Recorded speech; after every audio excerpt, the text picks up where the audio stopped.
So the interesting thing that I find as being somebody that does research for life and that's been doing it for a long time is looking at the difference between what the research says and sort of look at that world and sort of the real world reality that you actually live in. And that there probably is a lot of overlap, but it doesn't really tell a story, right? Like research doesn't tell the story of our lives that we live through, and it's often very devoid of really what we go through and the stories that we understand and the sort of real lifeness, I guess, is lost. The only sort of research that comes close to that is qualitative research that starts telling some of these stories and narratives that people experience, which seem to really resonate often with people, right? Like they kind of get it when you read this stuff. You're like, oh yeah, I get it.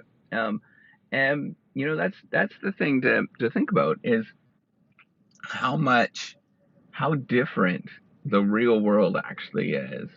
And I don't like that term. I really hate it because it's like a sort of derogatory word of like, usually, pejorative against education, right? But it's just a different feel in terms of how we understand things and what we come to do compared to what you read about and you sort of think about. And you know that tells me that there's still tons of research to do because we haven't really explained things very well. We don't understand things very well because it's not mapping completely. It doesn't sort of explain things going on, but also sort of tells, be the sort of amorphous nature that we live in and the sort of life course that we live in, right? So research generally is pretty snapshotty in the sense that it only looks at a single period and it's usually that's happened in the past. We try to explain, the greater phenomenon that we experience in our regular lives, but um, our regular lives are currently happening. They're changing all the time, right? And that sort of perception of what that is and sort of understanding what that is an interesting story, an interesting thing to think about of, the reality of our worlds compared to, telling the data analysis of what that world looks like, right? And those things often don't match, and that's okay, right? Like that's not often the goal of research is to explain everybody's reality, right? But to explain the reality across many people, right? And only explain a little bit of that particular reality across many people and across many.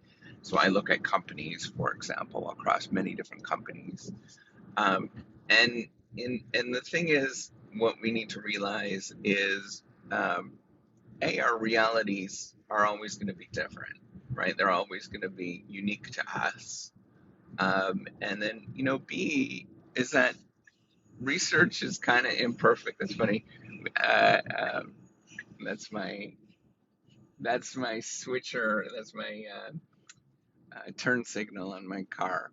It's got a little Santa set up. But anyways, um, my my point is that it's not going to match up anytime soon. It sort of suggests that we have lots of research to do to sort of come up with better explanations of our worlds around us. And then also that, to live your life, to be okay with your life, if it doesn't sort of dictate or it hasn't been told before within the research literature, doesn't match up, that's okay, right? Your life is unique and it's often a life worth living, or it is a life worth living. Not often, it is a life worth living. All right, take care and have a wonderful day.